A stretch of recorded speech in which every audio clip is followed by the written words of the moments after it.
Vamos aplaudir aquele que era, aquele que é e aquele que há de vir. Forte ao Senhor! Glorifique o seu santo nome! Enalteça aquele que é digno de glória, de honra e de louvor. Te exaltamos, Jesus! Te exaltamos, Pai! Essa festa é para Ti, Senhor! Essa festa é para glorificar o Teu santo nome.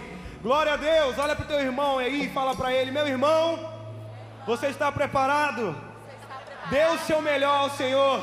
Aleluia! Glórias ao Teu nome, Senhor!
Contarei tua história,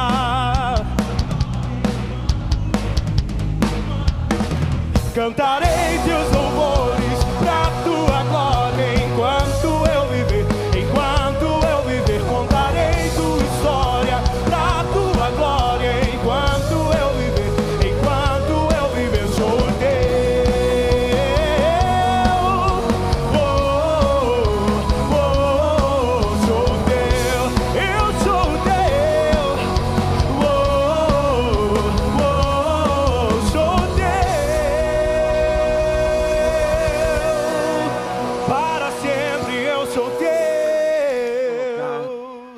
Bíblia na mão, levante a sua espada, sua Bíblia, levante-a bem alto, mais alto que você puder, e se perto de você tem alguém que não trouxe a Bíblia, deixe ele segurar na pontinha da sua Bíblia, não é assim?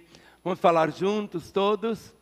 Esta é a minha Bíblia, eu sou o que ela diz que eu sou, eu tenho o que ela diz que eu tenho, Eu posso fazer o que ela diz que eu posso fazer. Hoje eu serei tocado pela palavra de Deus. Eu audaciosamente confesso que a minha mente está alerta, meu coração está receptivo. Eu estou pronto para receber a incorruptível, a indestrutível, sempre viva semente da palavra de Deus. Eu nunca mais serei o mesmo. Nunca, nunca, nunca. Em nome de Jesus. Amém. Talvez você pergunte, por que, pastor, que sempre eu digo, eu nunca mais serei o mesmo? Porque nós somos transformados de glória em glória. Ou seja, o Senhor Deus nunca termina o trabalho. Ou seja, cada dia, nós estamos sendo transformados. Eu não sou hoje o que eu era ontem, mas eu guardo no coração a certeza que amanhã eu não serei o que eu sou hoje. Ou seja, cada dia nós somos transformados. Então, quando nós dizemos assim, eu nunca mais serei o mesmo, é porque nós cremos exatamente nisso, nessa transformação. Cada dia, nós estamos sendo o quê? Transformados. E é inesgotável, não há um momento que você vai chegar e falar assim, cheguei! Não, ou seja, sempre tem mais. A palavra diz, conheçamos e prossigamos em conhecer o Senhor. Mas Deus é infinito, nós nunca vamos conhecê-lo em plenitude aqui. Mas a palavra diz que um dia nós o conheceremos como somos conhecidos. Ou seja, um dia lá nós vamos conhecê-lo, tal qual Ele é. Esse vai ser para todos nós algo tão glorioso, mas nós podemos conhecer o que Ele revelou na sua palavra. Nós aqui em Lagoinha sempre trazemos o estudo, a palavra do Senhor. Hoje, aos domingos, nosso primeiro culto foi às 6 horas da manhã. O segundo, às 8. Você está participando da reunião do culto das 10. Quando terminarmos essa reunião, às 13 horas, temos um culto só de batismos. Todo domingo, às 13 horas. É uma reunião lindíssima, quando nossos novos irmãos descem as águas. Às 15 horas, o pastor Ronaldo, um pastor tão cheio da graça, da unção do Senhor, ministra o culto das 15. Às 17, temos um culto, ele não acontece aqui, mas no auditório da Carisma, um culto todo ele em inglês e espanhol. Então, você desenvolve seu inglês adorando o Senhor, ou pode estar falando também em espanhol. Às 18 horas, novamente aqui, celebramos mais um culto, e às 21 horas, hoje, às 21, a nossa última reunião, o pastor Lucinho estará ministrando no culto das 21 horas. Então, nesse instante, levante de novo sua Bíblia. Pai, que Tu possas conceder ao pregador graça, a sabedoria, a unção, Senhor. Ó Deus, para que a Tua palavra realmente possa, como alimento, nos transformar. Senhor, venha ao encontro de cada irmão. O Senhor o conhece melhor do que Ele mesmo. Mas, ó Deus, sabemos que a Tua palavra é esse alimento, Senhor. Que nesta manhã ela nos edifique, nos console, nos exorte, possa trazer salvação, esperança e a Tua vida. Conceda ao pregador, ó Deus, a Tua sabedoria.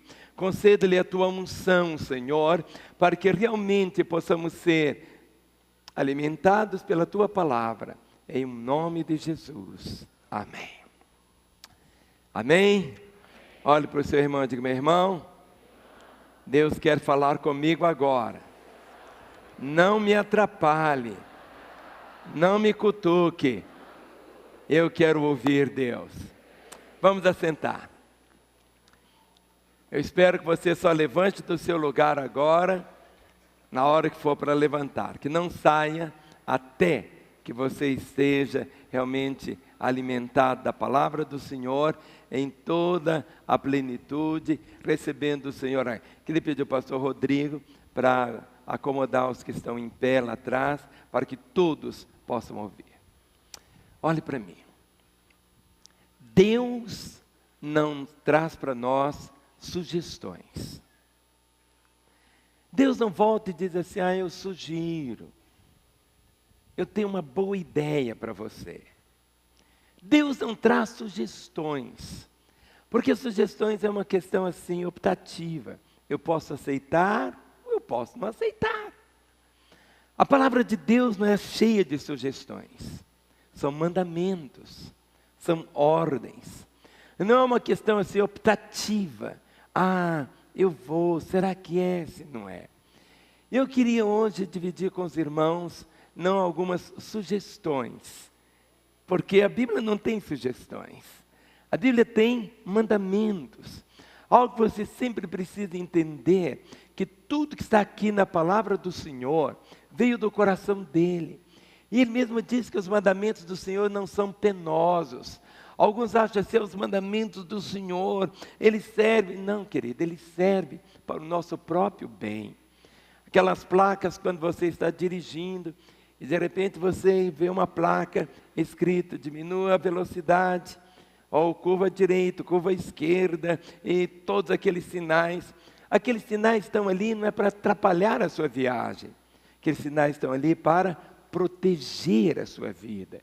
E se você ignorá-los, muitas vezes as pessoas vão sofrer as consequências.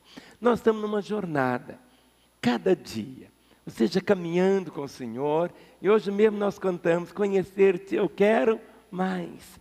E para conhecer o Senhor, Ele trouxe a sua palavra, e a palavra dEle é viva, poderosa. Eu queria que você abrisse comigo hoje, em Hebreus capítulo 12, Hebreus capítulo 12, e eu quero ler do versículo número 12 até o 17. E nós vamos encontrar aqui, nesses versículos, não 10 sugestões, mas 10, eu posso dizer assim, mandamentos, 10 ordens do Senhor, algo que Ele pede, não apenas daqueles irmãozinhos assim, você diz, mas aqui, essa palavra aqui é para aquele, não é para mim. Não, essa palavra aqui pertence a todos nós. Diz assim, Hebreus 12, 12. Por isso, restabelecei as mãos decaídas e os joelhos trôpegos, e fazei caminhos retos para os pés, para que não se extravie o que é manco, antes seja curado. Segui a paz com todos e a santificação, sem a qual ninguém verá o Senhor. Atentando diligentemente, porque ninguém seja faltoso, separando-se da graça de Deus, nem haja alguma raiz de amargura que brotando vos perturbe, e por meio dela muitos sejam contaminados. Nem haja algum impuro ou profano, como foi Esaú, o qual, por um repasto, vendeu o seu direito de primogenitura. Pois sabeis também que posteriormente, querendo herdar a bênção, foi rejeitado, pois não achou lugar de arrependimento, embora com lágrimas o tivesse buscado. Eu vou ler de novo. O Senhor diz, por isso, restabelecei as mãos decaídas, fortaleçam as mãos decaídas, levantem as mãos decaídas e os joelhos trôpegos, vacilantes. Fazei caminhos retos para os pés, para que não se extravie, não se desvie o que é manco, antes seja curado, sarado. Segui a paz com todos, esforcem-se com todos e a santificação, sem a qual ninguém verá o Senhor.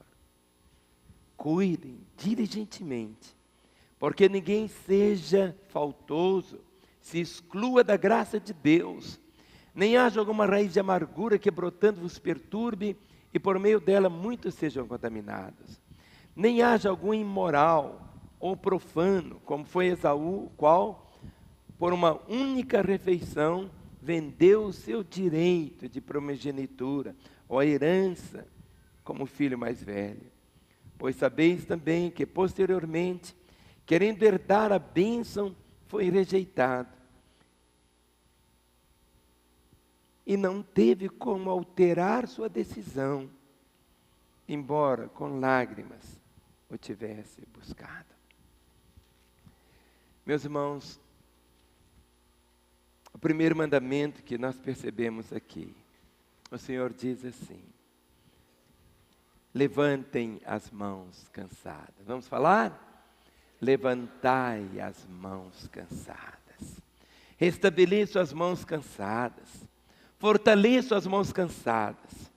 Olhe para as suas mãos e diga: minhas mãos são abençoadoras. Quando nós olhamos da Bíblia muito sobre nossas mãos, talvez pelo fato de você já ter levantado tanto as mãos, já ter abençoado tanto, parece que algumas pessoas ficam com as mãos cansadas. As mãos ficam cansadas. Ele guarda apenas assim tantas lembranças lá de trás. Mas o primeiro mandamento que o Senhor está dizendo aqui: restabelecei as mãos cansadas. Restabeleço as mãos cansadas. Fortaleço as mãos cansadas. Levante as mãos mesmo que elas estejam cansadas, enfraquecidas, decaídas. Levantar as mãos em oração, em louvor. Existe algo que não é uma coreografia que nós fazemos. Não é uma coreografia, nada disso. Ou seja, todo um sentido espiritual no levantar as mãos. No levantar as mãos. Nossas mãos abençoam, mas existem momentos que nossas mãos ficam cansadas. Houve um instante quando Moisés estava lá no alto do monte, abençoando o povo, abençoando. E enquanto ele estava com as mãos levantadas, havia vitória, havia paz, havia alegria, havia aquele sentimento assim de conquista, mas as mãos cansavam, e quando ele abaixava as mãos, o povo começava a sofrer derrota. Por isso, vieram 2 irmãos, Uri e Arão, e ficaram segurando as mãos dele, porque as mãos cansam. Mas o Senhor diz: levante as mãos. Levante as mãos, levante as mãos, levante as mãos, levante as mãos, levante as mãos. Levante as mãos no louvor, levante as mãos na oração, levante. Abra comigo em Levítico capítulo 9, o verso de número 22. Levítico capítulo 9, o verso de número 22. Depois Arão levantou as mãos para o povo e o abençoou e desceu, havendo feito a oferta pelo pecado e o holocausto e a oferta pacífica. Arão levantou as mãos para o povo e o abençoou. Sabe quando você levanta suas mãos, abençoando a nossa cidade, abençoando o seu estado, abençoando o nosso país, abençoando. Ou seja, quando você tem que começar a entender isso. Não é uma coreografia que fazemos, não é alguma coisa sem sentido. Pelo contrário, o Senhor disse: eu abençoarei. Arão levantou as mãos para o povo e os abençoou. O Salmo 28, versículo de número 2. Salmo 28, o verso de número 2. Ouve minhas vozes súplices quando a ti clamar por socorro, quando erguer as mãos para o santuário. Hoje, não é mais um santuário que nós erguemos as mãos aqui no natural. Não é mais nem no templo, nem no monte. Mas o Senhor disse: agora é em espírito e em verdade. Em qualquer lugar, querido, você pode levantar as suas mãos. Ouve minhas vozes súplices quando a ti clamar por socorro, quando erguer as mãos para o santuário. Mas uma pessoa amputada, uma pessoa que não tem braços, não tem mãos, como que ele vai erguer as mãos? Querido, não é uma coisa assim física, entenda isso. Ou seja, não é alguma coisa simplesmente aquilo que seus olhos contemplam. Essa atitude dentro do seu espírito, é isso que chega. Perceba aqui no Salmo 63, o verso de número 4.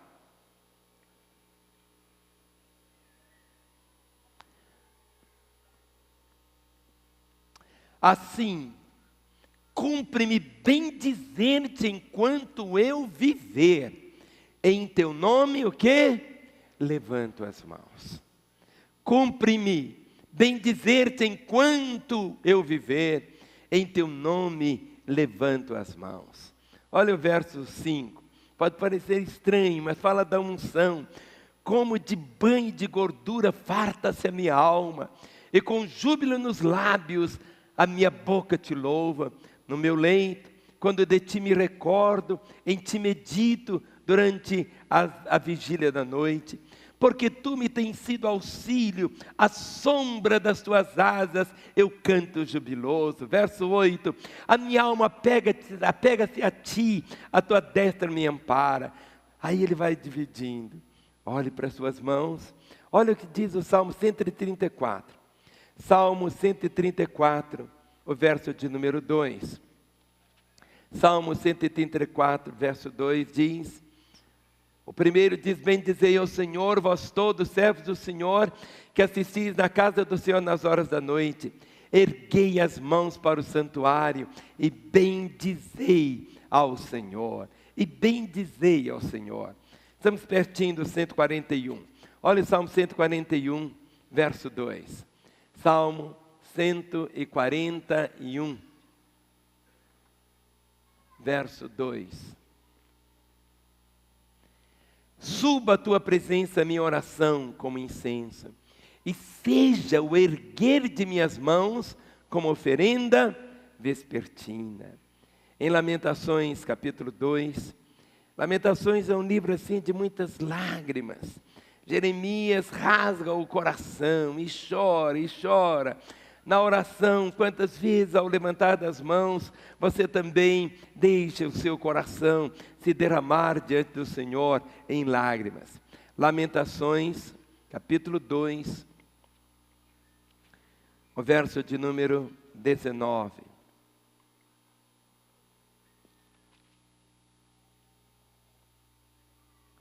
Levanta-te, clama de noite, no princípio das vigílias, derrama como água ao coração perante o Senhor. Levanta ele as mãos pela vida de teus filhinhos, que desfalecem de fome à entrada de todas as ruas. Levanta-te, clama de noite no princípio das vigílias, derrama como água ao coração perante o Senhor. Levanta ele as mãos pela vida de teus filhinhos, que desfalecem de fome à entrada de todas as tuas ruas. Sabe, esse clamor. Ore pelos seus filhos. Será que você veio sozinho para a igreja hoje? Onde estão seus filhos? Seus filhos estão na classe, cada um na classe da escola dominical. Você veio para a igreja, mas veio sem eles? Ah, pastor, mas meu filho já tem 22 anos. O lugar dele seria aqui ao seu lado. Ah, mas ele não vem porque não é crente. Mas é hora de você fazer o que está escrito aqui. Levanta-te, clama de noite, clama no princípio das vigílias, derrama como água o coração perante o Senhor, levanta a Ele as mãos.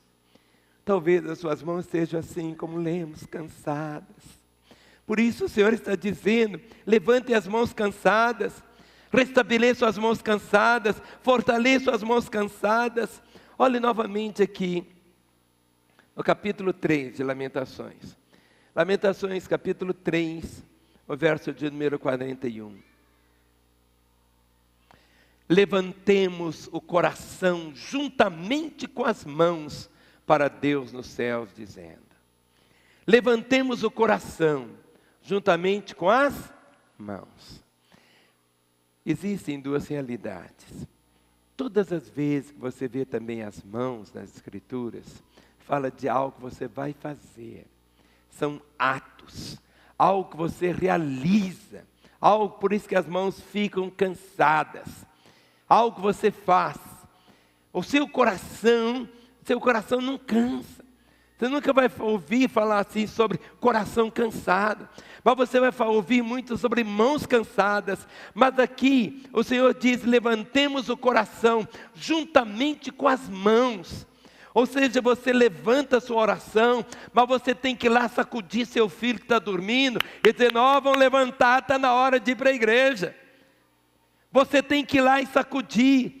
Você está orando, orou pelos seus 3, orou por eles, orou. Mas agora é a hora das mãos, de você chegar até Ele, tocar nele. Dá uma sacudida no seu irmão aí. Dá uma sacudida boa, dá uma sacudida boa. Acorde ele, ou seja, deu para entender? Ou seja, as mãos você vai tocar na pessoa.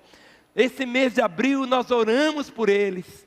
Mas agora é hora de você, mas minha mão está tão cansada. Mas muitas vezes as mãos são os pés. Ou seja, você tem que ir até ele, ligar para ele. Você tem orado por ele, você vai fazer isso. 1 Timóteo capítulo 2, o versículo de número 8. 1 Timóteo capítulo 2, o verso de número 8. A palavra do Senhor diz assim, algo, é uma ordem. O Senhor usa Paulo dizendo, quero portanto que os varões orem em todo lugar. Em todo lugar, em todo lugar. Fale comigo, em todo lugar. De novo, em todo lugar. É dentro do ônibus, é tomando banho, é comendo, ou seja, em todo lugar. Quero, portanto, que os varões orem em todo lugar, levantando mãos santas, sem ira e sem animosidade. Não significa que você vai chegar num lugar e começar... Oh Deus todo, não é isso, querido. Sabe, você não precisa mudar a voz na hora de orar, nada disso, nem precisa gritar, Deus ouve um sussurro, sabe como? Porque tem gente que acha que Deus vai ouvir a oração, só se ele chegar e começar a falar muito alto, se ele mudar a voz. Alguns falam assim que na oração você tem que ter mistério na voz, não tem nada de mistério na voz não, sua voz é a sua, assim, tem gente que precisa mudar. Sabe como? Tem irmãos que você conversa com ele, é tão gostoso de ouvir, mas na hora que ele vai orar, ele fica todo esquisito, não é assim? E, sabe, veja Deus como um pai, que você abre o coração, abre sua vida diante dele. E aqui a palavra diz, quero portanto que os varões orem em todo lugar, em todo lugar, em todo lugar. Fale comigo, em todo lugar, em todo lugar. Essa semana eu ouvi um testemunho e eu achei tão lindo. Parece que foi em 2008, quando a lei do aborto seria votada aqui no nosso país. E tinha aquela comissão que estava organizada para fazer essa proposta. E eram 37 integrantes. 37. Mas exatamente naquele dia um grupo de irmãos foram lá para o congresso. Eram mais irmãs do que irmãos, orando para que isso não acontecesse no nosso país. E uma irmã que trabalha lá, encontrou uma irmã que antes da reunião da comissão, ela estava colocando as mãos em cada cadeira. Em cada cadeira. Você pode entrar em qualquer comissão lá, você pode entrar lá no congresso, pode. Ela colocava a mão e orava. Desses 37, tinham 12, apenas 12, que eram contra o aborto. 12. Dos 37, 12 eram contra. 12. E ela encontra aquela irmã em todo lugar, colocando as mãos ali. E outros estavam orando. O dia inteiro. As televisões do Brasil todo estavam lá, de outros países também, exatamente para gravar esse momento assim histórico. O dia em que o aborto seria livre no nosso país. No final do dia da votação, depois deles terem falado, quatro dos 37 saíram, foram embora. Ficaram 33. O voto, colocaram o papelzinho, e quando contaram os votos, 33 votaram contra a lei do aborto. Quem mudou? Em todo lugar. Em todo lugar. Mas para um aplauso mesmo, esse foi. Isso. Lá estavam aquelas irmãs ali orando. A palavra diz que como ribeiros de águas, assim o coração do rei nas mãos do Senhor, por onde quer o inclina. Ou seja, quando você levanta suas mãos em todo lugar orando, você usa suas mãos para impor as mãos. Ou seja, uma das doutrinas da nossa fé básicas, está escrito em Hebreus capítulo 6, nossos rudimentos, o fundamento é a doutrina da imposição de mãos. A imposição de mãos, a imposição de mãos, a imposição de mãos, a imposição de mãos. Já que estamos aqui em Timóteo, 2 Timóteo, 1 Timóteo capítulo 4, o verso de número 14. 1 Timóteo capítulo 4, o verso 14 diz: não te faças negligente para com o dom que há em ti, o qual te foi concedido mediante profecia, com a imposição das mãos do presbitério. Ou seja, você que tem recebido a imposição das mãos, não é um ritual, não é apenas um espaço para tirar uma fotografia, para você se lembrar. É que naquele exato momento você foi também investido de graça, da autoridade, da unção do Senhor. Mas agora no capítulo 5, verso 22, diz assim: a ninguém ponhas precipitadamente as mãos, não te torne cúmplice de pecado de outrem, conserva-te a ti mesmo puro. Ou seja, para ir para o ministério, não é qualquer neófito, não é qualquer pessoa, não. A pessoa precisa ser o quê? Ter aquela vida pura, revelar aquele chamado, ter a integridade. Aí a igreja impõe as mãos e ele agora se faz algo totalmente errado. A palavra diz: não te torne cúmplice de pecado de outro, conserva-te a ti mesmo puro. 2 Timóteo capítulo 1, versículo 6. Paulo fala sobre isso a Timóteo dizendo assim: por esta razão te admoesto que reavives o dom de Deus que há em ti, pela imposição das minhas mãos. Reavivar o dom.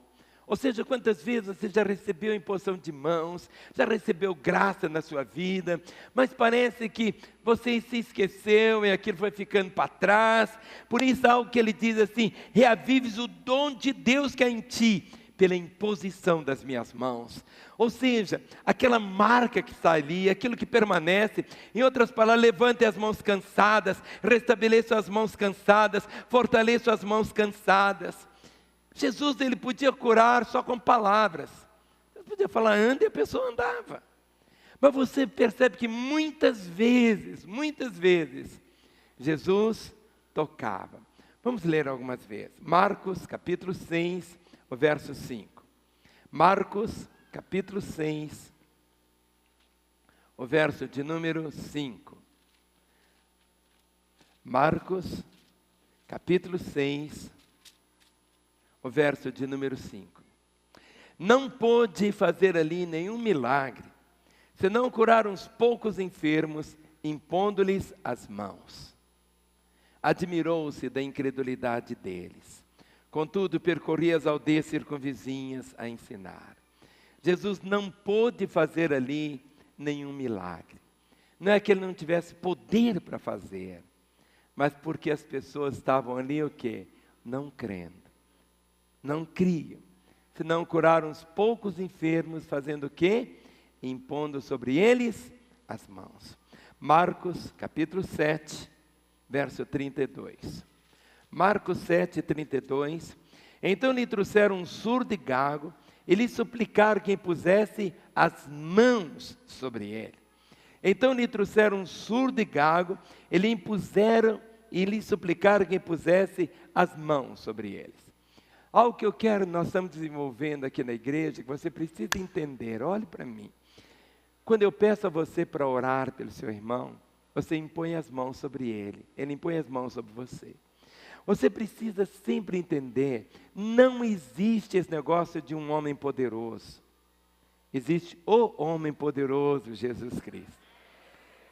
Não há ele que é o mediador, ele que é o mediador. O poder está no nome de Jesus. É por isso que quando você ora, não é que você está treinando isso, mas de repente seu irmão vai falar assim: ó, meu irmão, quando você orou eu senti um troço diferente, quando você orou aconteceu algo. Ou seja, é uma imposição de mãos. Quando você impõe as mãos sobre o outro, ele impõe as mãos sobre você. Eu tenho 38 anos de casado. Todas as noites, eu imponho as mãos sobre a Renata e oro por ela.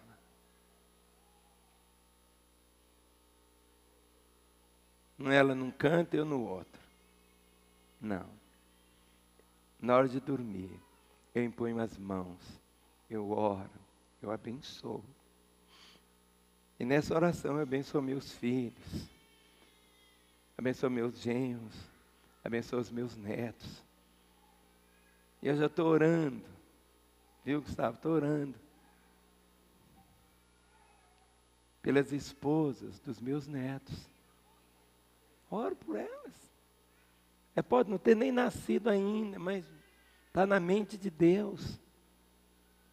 Ou seja, quando você impõe as mãos, algo que está aqui na palavra. Marcos 16, o verso 18. Marcos 16, 18.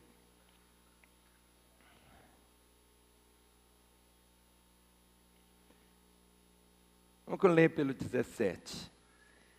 Marcos 16, 17, 18. Estes sinais hão de acompanhar aqueles que creem. Em meu nome expelirão demônios, falarão novas línguas, pegarão em serpentes, e se alguma coisa mortífera beberem, não lhes fará mal. Se impuserem as mãos sobre os enfermos, eles ficarão curados. Estes sinais vão acompanhar aqueles que creem. Quantos aqui creem? Esses sinais vão acompanhar você, querido. Ah, mas se o pastor Gustavo orar por mim, ele é um homem de Deus poderosíssimo. Irmão, a oração dele, o que conta é o nome de Jesus. É o nome do Senhor. Quando você vai descontar um cheque no banco, o caixa só faz duas coisas. Ele olha se tem fundo. E a segunda coisa que ele olha é o que é? Assinatura. Assinatura. Quando você ora, você precisa saber, fundo tem, não tem? Tem. E o nome qual que é? Jesus. Por isso ele diz, em meu nome. Em meu nome. Em meu nome. Se impuser as mãos sobre os enfermos, eles ficarão curados. Mas você começa a treinar, porque você vai crescendo na fé. Muitas vezes você olha para Davi matando um gigante, pá, Davi matou o gigante e tal. Mas você vai ver que a Bíblia diz que ele começou matando o quê? Matou o urso, matou o leão, matou o gigante. Mas talvez não tenha escrito, né, que antes de matar o urso, talvez, ele matou gato, matou cachorro, matou... Ou seja, é um crescendo. Vai crescendo. Muitos já querem matar gigante de uma vez. Comece a orar pelo seu irmãozinho que está com dor de dente. Olha, sarou. Aquele outro lá que está com dor de cotovelo, ore por ele. Comece a ministrar. Comece a ministrar. Mas aqui é que a palavra do Senhor hoje está falando, é exatamente isso. Que você, meu irmão, é esse tempo. Fortaleça, levantai, restabelecei as mãos decaídas, as mãos cansadas, levante suas mãos, olhe para elas.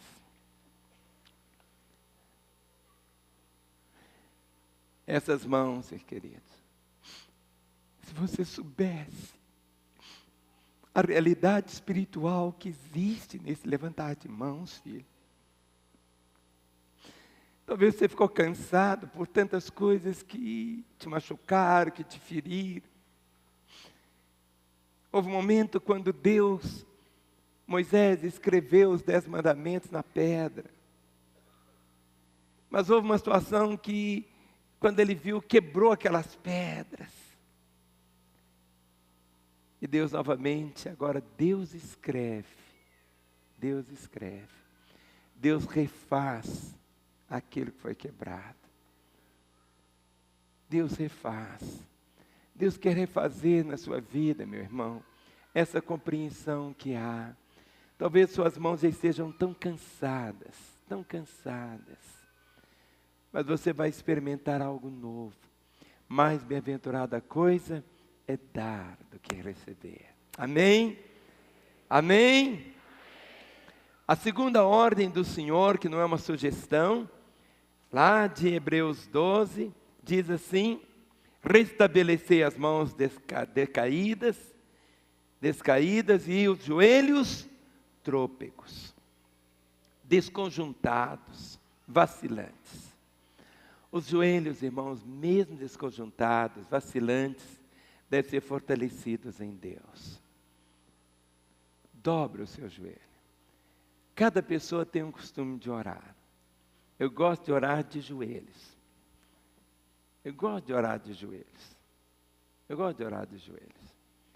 E eu sei que praticamente 1 hora depois, minhas pernas ficam dormentes.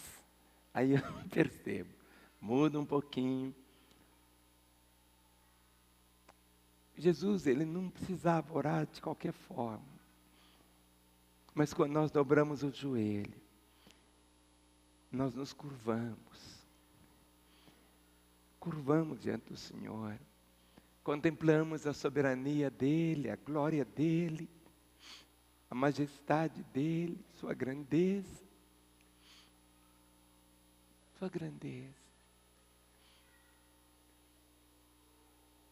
Dobrar os joelhos significa rendição. Quando nós nos rendemos, quando a polícia chega para alguém para prender, muitas vezes coloca aquela pessoa de joelhos. É algo que o Senhor está dizendo para nós voltarmos novamente.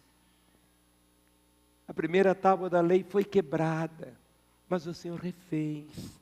Agora Ele mesmo escreveu para nunca mais ser quebrada. Os joelhos desconjuntados, vacilantes, devem ser fortalecidos. Dobre o seu joelho, não deixe de clamar, não deixe de suplicar diante de Deus que Ele te escuta. Quando você olha na Bíblia, e antes de trazer essa palavra aos irmãos, eu comecei a buscar, Senhor, me fala sobre o joelho. E o Senhor me levou aqui em Gênesis capítulo 50. Gênesis 50, o verso de número 23. Gênesis 50, o verso 23. Viu José os filhos de Efraim até a 3ª geração, também os filhos de Maquir, filho de Manassés, os quais José tomou sobre os seus joelhos. Ou seja, colocar os seus netos nos seus joelhos. Não significa uma coisa literal você colocá-los aqui, mas significa que na sua oração, quando você se prostra diante do Senhor, você coloca a sua família nos seus joelhos. Você, esposa, coloca o seu marido nos seus joelhos. Coloca aquela sua sogra jararaca nos seus joelhos, e você vai ver ela se transformar numa ovelhinha do Senhor. Quando você coloca nos seus joelhos seus netos, coloca seu chefe, coloca o governo, coloca as pessoas no seu joelho. Aqui, José fez isso. Tomou José os filhos dos seus filhos e colocou o quê? Nos seus joelhos ali. 1 Reis, capítulo 18, verso 42. 1 Reis, capítulo 18, verso 42.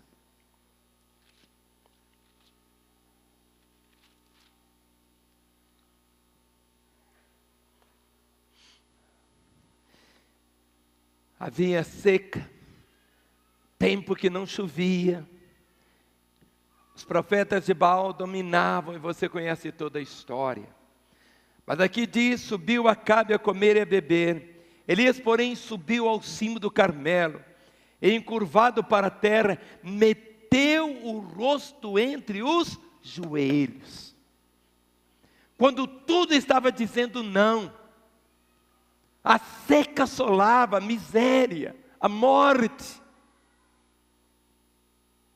Não tinha sobrado nada, suas forças. que Elias fez? Encurvado para a terra, meteu o rosto entre os joelhos e disse ao moço, olha o verso 43, sobe e olha para o lado do mar. Ele subiu, olhou e disse, não há nada. Então lhe disse, Elias, volta. E assim por 7 vezes. A 7ª vez diz, eis que se levanta do mar uma nuvem pequena, como a palma da mão do homem. Então disse ele, sobe e diz a Acabe, aparelha o teu carro e desce, para que a chuva não te detenha. Dentro em pouco, os céus se enegreceram, com nuvens e vento. Caiu grande chuva. Muitas vezes você diz, pastor, olha, eu já orei, pastor. Já orei. Quando é que você para de orar, meu irmão? Quando a resposta chega. Quando você para de orar? Quando a resposta chegar. Elias, aquele homem de Deus, fez descer fogo do céu, tantas coisas. Mas agora, lá no alto do monte, a seca continuava. E ele ali se prostra, coloca a cabeça entre os seus joelhos e continua clamando. E mandou o servo olhar lá para o mar. Está acontecendo alguma coisa? O moço disse nada. Ele continuou a orar. Está acontecendo alguma coisa? Nada. Pela 3ª vez chama o moço e diz, e agora? Nada. Pela 4ª, pela 5ª, pela 6ª vez, ele podia dizer, não tem resposta nenhuma. Mas ele continuou de joelhos. De joelhos ele continuou. Quando a Bíblia aqui está falando sobre esses joelhos desconjuntados, vacilantes. Na 7ª vez, ele pergunta assim, aquele céu azul, sem nuvem, sem nada, pela 7ª vez. Ele pergunta para o moço, e agora? Ele disse, eu vejo. Mas é uma nuvem tão pequenininha, do tamanho da mão de um homem. E ele disse, chegou. Não despreze os pequenos começos. Não despreze aquele momento que seu marido assiste um pouquinho do culto, assistiu apenas 2 minutinhos, ele não assistia nada. Não despreze. Não despreze aquele momento quando o seu filho volta para você e diz assim, mamãe, ore por mim. Não despreze aquelas coisas que aparentemente são tão pequenas. Você tinha antes um emprego tão grande, ganhava tão bem, e agora o seu salário é tão pequenininho. Não despreze. Não despreze. Se foi gerado nos seus joelhos, a bênção não morre. Não morre. Aquilo que foi gerado no joelho, você tem. É algo que Deus tem. No capítulo 19.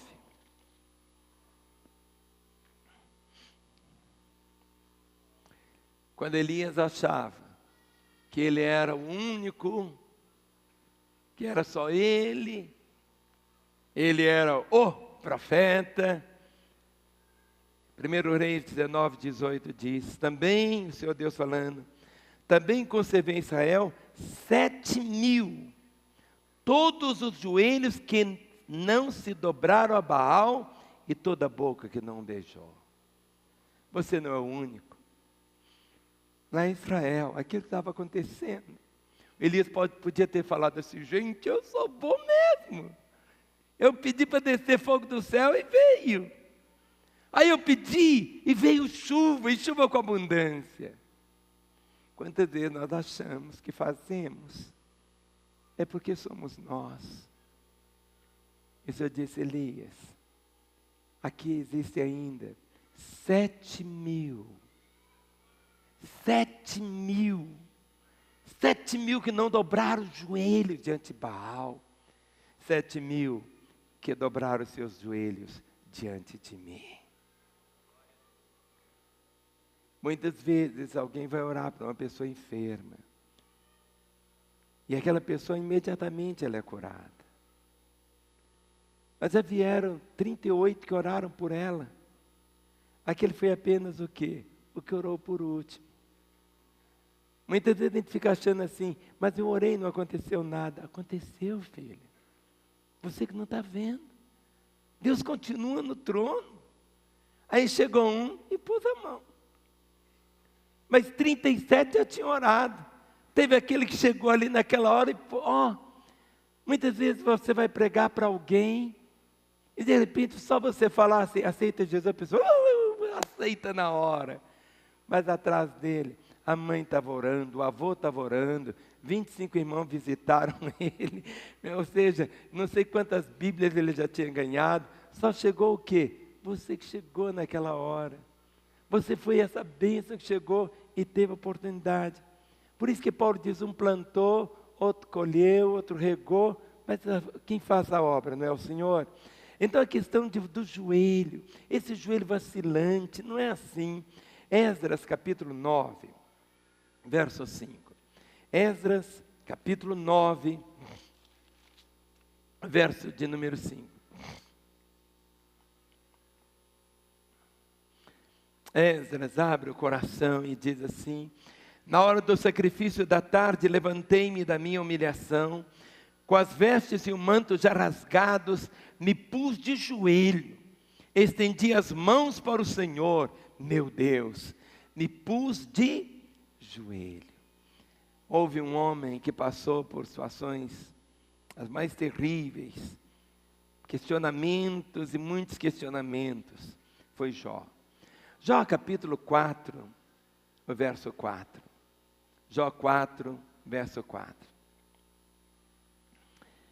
Jó 4, verso 4 diz: as tuas palavras têm sustentado aos que tropeçavam, e os joelhos vacilantes tens fortificado. Você já fortificou os joelhos do seu irmão? Sua esposa, do seu marido, seus filhos? Jó 45, verso 23.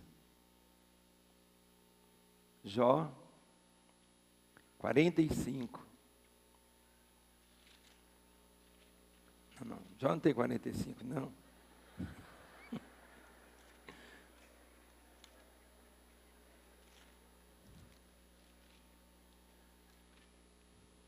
Cadê você, Jó? Mas eu vou achar ainda. Então vamos lá para Daniel, que eu sei que Daniel tem. Daniel capítulo 6, o verso 10. Daniel capítulo 6, o versículo 10.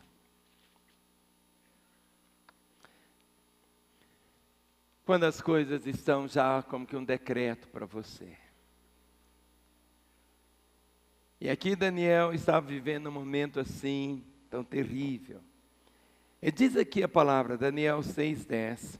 Daniel, pois, quando soube que a escritura estava assinada, entrou em sua casa e em cima, no seu quarto, onde havia janelas abertas do lado de Jerusalém, 3 vezes por dia, se punha de joelhos e orava e dava graças diante do seu Deus, como costumava fazer. Ele não fez isso porque tinha um decreto de morte sobre ele. Ele estava orando de joelhos, porque era o seu costume, 3 vezes por dia, assim fazer. Muitas vezes tem pessoas que ficam assim, tão crente, mas assim, eu gosto de ver gente crente, sabe? Eu gosto de crente. Aquele irmão, muitas vezes assim, que quando ele está desempregado, ou a mulher mandou ele embora, ou o filho está nas drogas, ele fica crente, gente. Mas olha, ele vem nos cultos, ele ora, vai na vigília. A mulher converte, volta para casa. Sumiu o irmão que orava. Aquela outra lá, que o filho estava nas drogas, o menino converte. Aí, que dela? Sumiu. Por quê? Que durante o tempo de busca, os joelhos estão dobrados. Mas os nossos joelhos devem estar dobrados em adoração, em louvor, em gratidão, em ações de graças. Marcos capítulo 1, verso 40. Marcos capítulo 1, verso 40.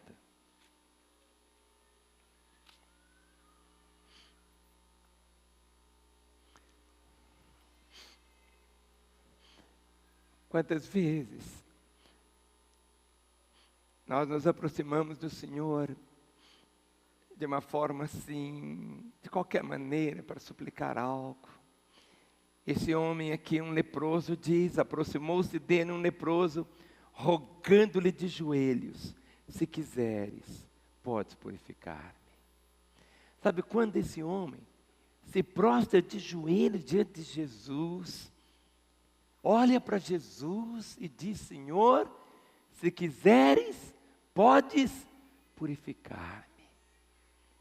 De joelhos, humildemente, olhando, não de cima para baixo, mas de baixo para cima. Quando nós oramos, quando estamos de joelhos, nós temos que olhar de baixo para cima. Deixando de lado todo orgulho, deixando de lado toda soberba. Quando olhamos de baixo para cima, nós vemos todas as outras pessoas maiores do que nós. O caminhar do cristão é exatamente esse. Por isso que a palavra diz, fortalecei, fortalecei, fortalecei os joelhos. Marcos capítulo 15, verso 19. Marcos 15, 19.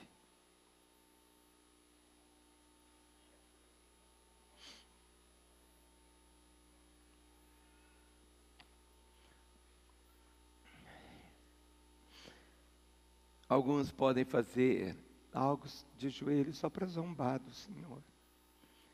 Mas o Senhor sabe que não é uma posição de joelhos, é a posição do coração. Não adianta alguém ficar de joelhos e o coração em pé. Esses homens que estavam aqui, zombavam de Jesus, escarneciam dele de joelhos, dentro, olha o que diz, e davam-lhe na cabeça com caniço, cuspiam nele, e pondo-se de joelhos, o adoravam.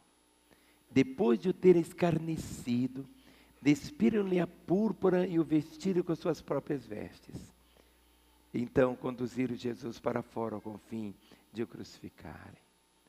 Não o ajoelhar não é um ato de coreografia.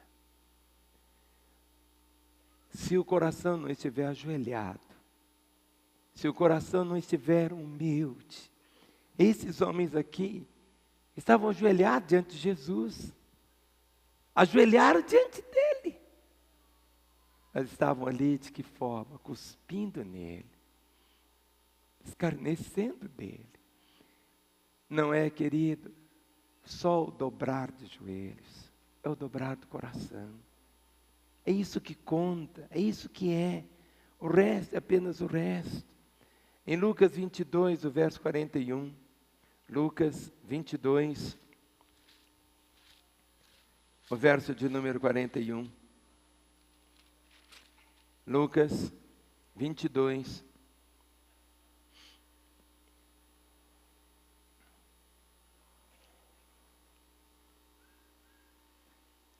Jesus, ali no Getsemane, ele por sua vez se afastou cerca de um tiro de pedra e de joelhos orava dizendo, Pai, se queres passa de mim esse cálice, contudo não se faça a minha vontade, e sim a tua. Eu podia ficar aqui citando para os irmãos textos e textos e textos e textos falando sobre os joelhos. Portanto, por isso, restabelecei as mãos decaídas, enfraquecidas, e os joelhos trôpegos. E diz assim, e fazei caminhos retos para os pés. Fazei veredas, caminhos retos para os pés. Vamos falar? fazei caminhos retos para os pés. Onde seus pés têm pisado? Onde seus pés têm pisado, falam muito do tipo de pessoa que você é.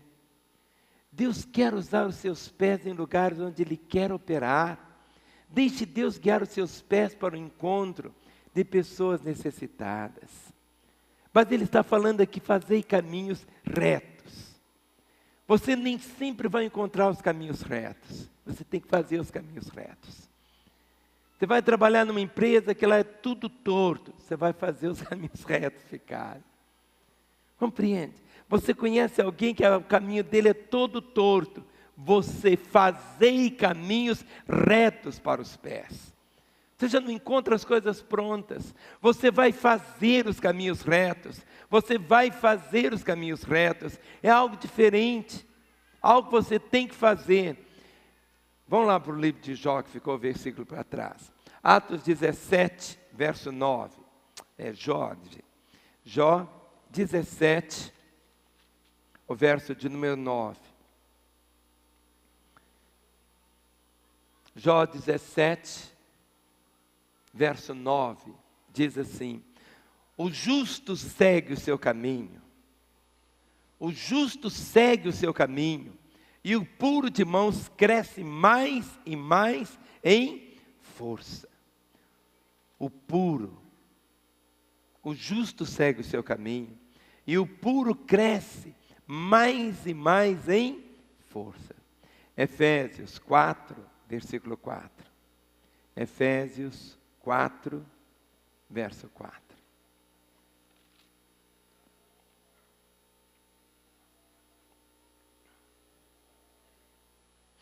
Vamos nos colocar em pé, irmãos.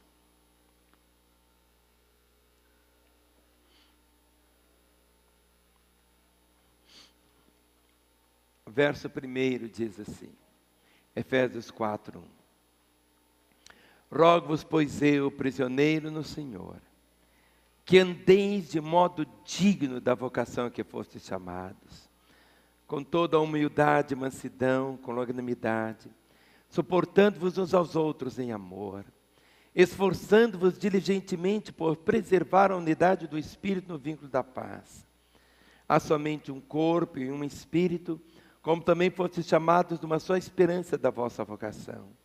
Há um só Senhor, uma só fé, um só batismo, um só Deus e Pai de todos, o qual é sobre todos, age por meio de todos e está em todos. Verso 1 diz: rogo-vos, pois eu, ó prisioneiro no Senhor, que andeis de modo digno da vocação com que fostes chamados. Põe sua Bíblia no banco. Por isso, restabelecei as mãos decaídas, os joelhos trôpegos, e fazei caminho retos para os pés, para que se não extravie o que é manco, antes seja curado. Que nesta manhã você possa absorver essa verdade. Tudo na vida é uma escolha. Tudo é uma escolha. E hoje é um dia de você fazer uma escolha. Fortalecer as mãos decaídas. Suas mãos cansadas. Essas mãos que já trabalharam tanto para o reino de Deus. Essas mãos que já levantaram o que estava caído. Essas mãos que se estenderam para abençoar tanto. Volte. Deixe as suas mãos. Levante suas mãos para o Senhor. Diga: Senhor Deus, nesta manhã, que venha sobre as minhas mãos o fortalecimento. Senhor, fortaleça as minhas mãos. Eu preciso que as minhas mãos nesta manhã sejam fortalecidas. Eu quero levantar as minhas mãos. Restaure-as, ó Pai, para que minhas mãos, eu sempre possa caminhar de joelhos, fazendo os meus caminhos retos, e que o Senhor venha se agradar da minha vida e da minha família. Dê a mão ao irmão que está aí ao seu lado.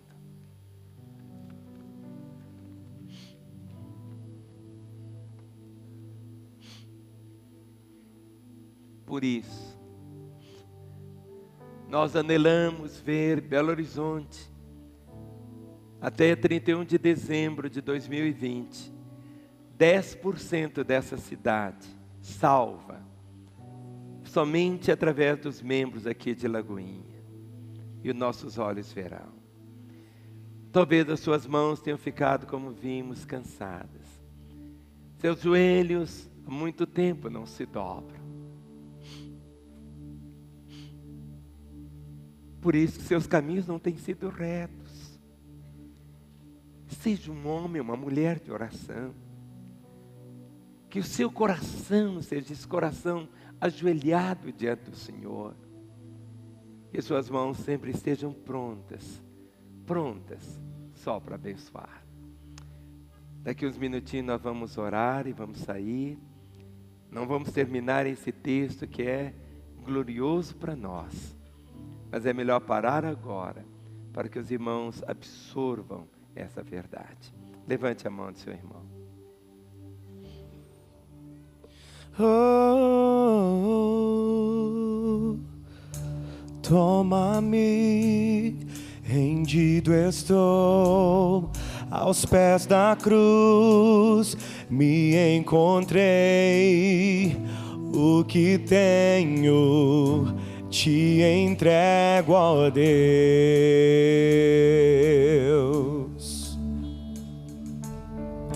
Vem limpar as minhas mãos, purificar meu coração, que eu ande em tudo que tu tens pra mim.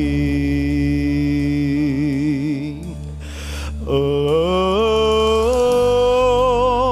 eis-me aqui, rendido estou. Oh, eu sou teu e tu és meu, Jesus.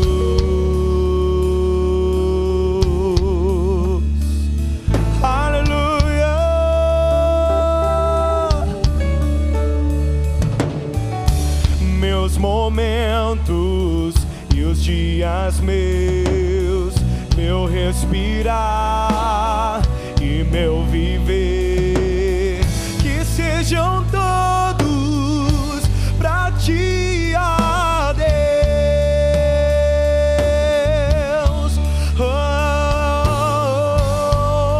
Oh, eis-me aqui, nos rendemos ante a ti, Senhor.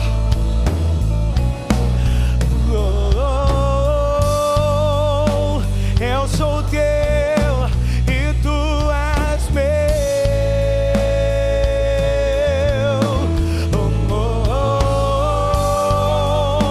Eis-me aqui, rendido eu estou.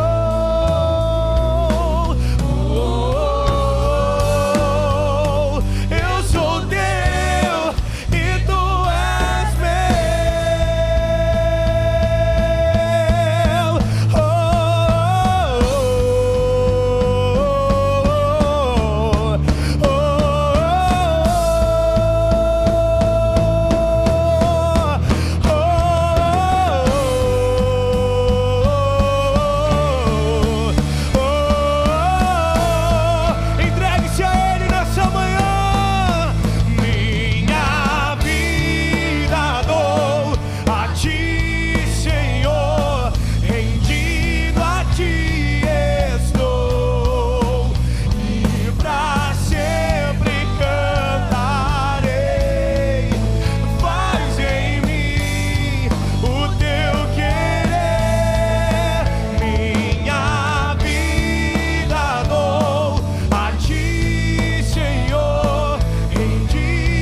rendido estou. Declare, entregue-se. Oh, oh, oh. Eu sou teu e tu és meu.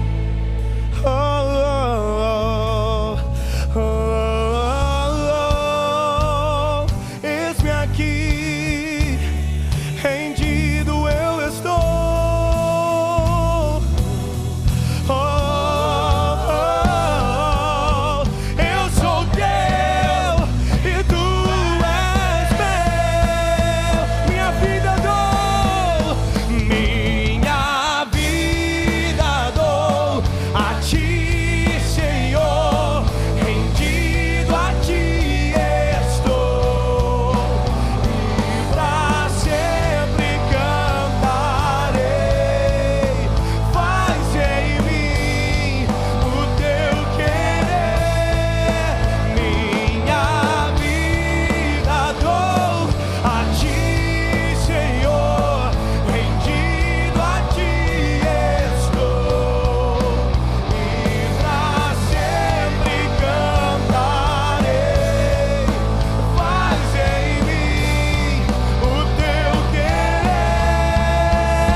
Faz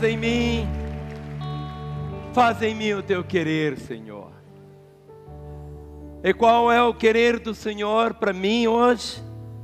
Por isso, restabelecei as mãos decaídas e os joelhos trôpegos, e fazei caminhos retos para os pés, para que não se extravie o que é manco, antes seja curado.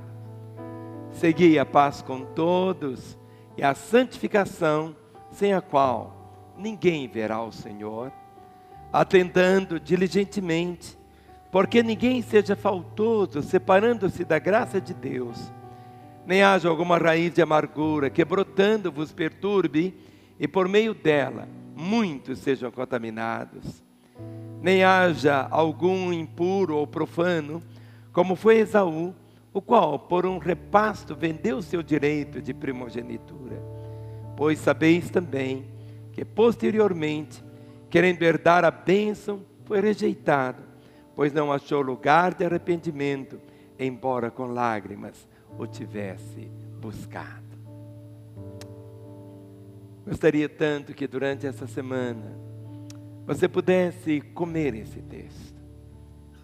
Lê-se 1, 2, 3, 4 vezes, até isso fazer parte de você.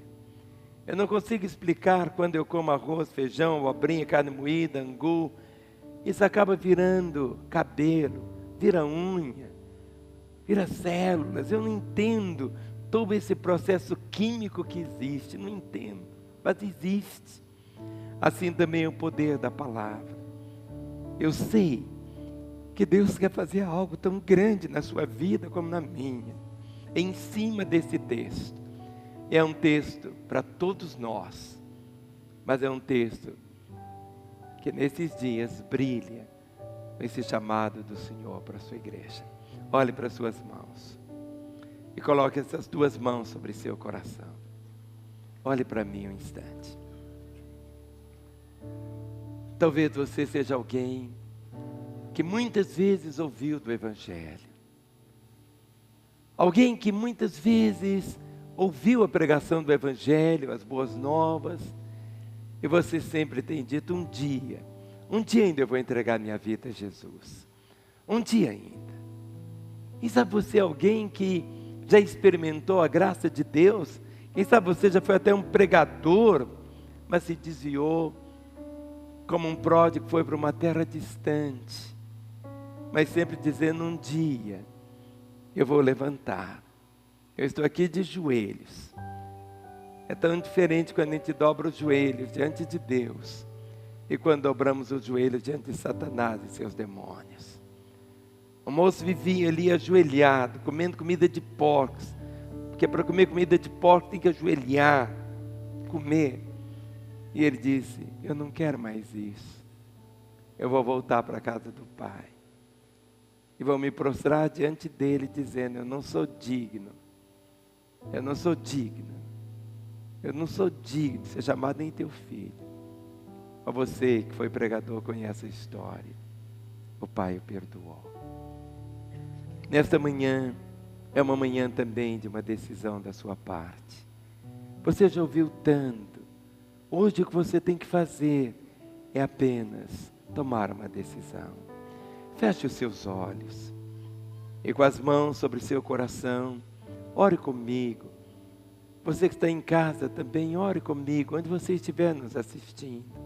E nós vamos nos identificar todos com vocês, orando, dizendo: Senhor Jesus, eu sei que Tu me amas e que Tu estás aqui.